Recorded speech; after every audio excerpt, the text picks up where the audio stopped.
នេះម្ចាស់នេះអាចច្រកស្ពៃព្រៃដែលខ្ញុំបេះហ្នឹងណាការស្ពៃព្រៃដែលខ្ញុំបេះហ្នឹងហើយនេះច្រកផ្លែស៊ូឆ្ងាញ់ណាស់បងប្អូនផ្លែស៊ូនេះច្រកតូចឆ្ងាញ់មែនទែនមកកតោនេះច្រកលើកទី1តើខ្ញុំបេះលើកទី1លោកបានចូលញ៉ាំហើយ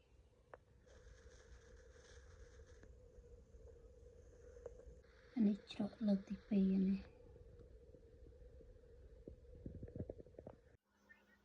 លើកទី2ដែលទៅបេះផ្កាស្ពៃព្រៃនេះហ่ะបេះលើកមុនអត់សូវមានផ្កាម្ដងនេះមានផ្កាច្រើនតិចចាเราកំពុងតែរៀបចំច្រកទៀតហ่ะ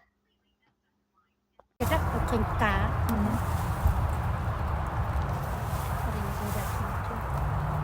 ្ញុំថតចិត្តឲ្យឃើញផ្កាស្អាតហើយដាក់ចិត្តរៀងទៅព្រោះ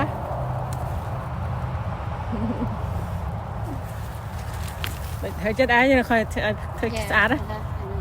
នេះបងប្អូនអានេះមិនលក់ព្រិចប្តីឆ្ងាញ់ណាស់ព្រិចប្តីនេះនេះមានផ្កាយអត់មានផ្កាប៉ុណ្ណាដល់ហ្នឹងវាតាន់ផ្កាយផ្កាវាពណ៌ purple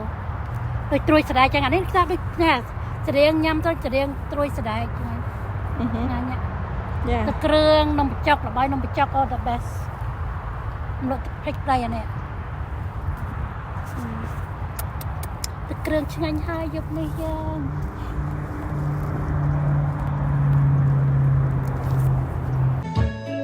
បងប្អូនបាយបន្លែមិនដឹងមកដល់ទឹកគ្រឿងញ៉ាំហ្នឹងបន្លែវិញមកបន្លែពេញផងបន្លែពេញមួយពីរឡើងវិញមានបន្លែស្ស្ដី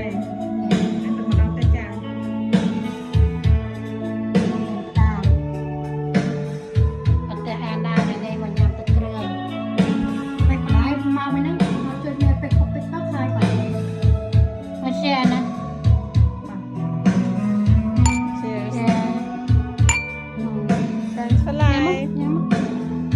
បាយមកនេះមកមា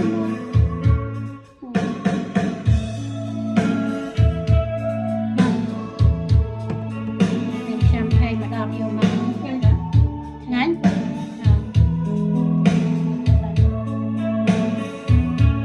Yeah, good. Yeah. Share happy. នេះច្រើនមែនតើអូយទឹកគ្រឿងឆ្ងាញ់ណាស់ម្ដងនេះយប់នេះទឹកគ្រឿងឆ្ងាញ់ណាស់យប់នេះហើយនេះមានម្លក់ព្រិចដីមានអីទៀតអាហ្នឹងបេះអានេះឲ្យបេះព្រិចដីអូននេះមើលខាងមកបេះថាមកចិត្តមួយមកចិត្ត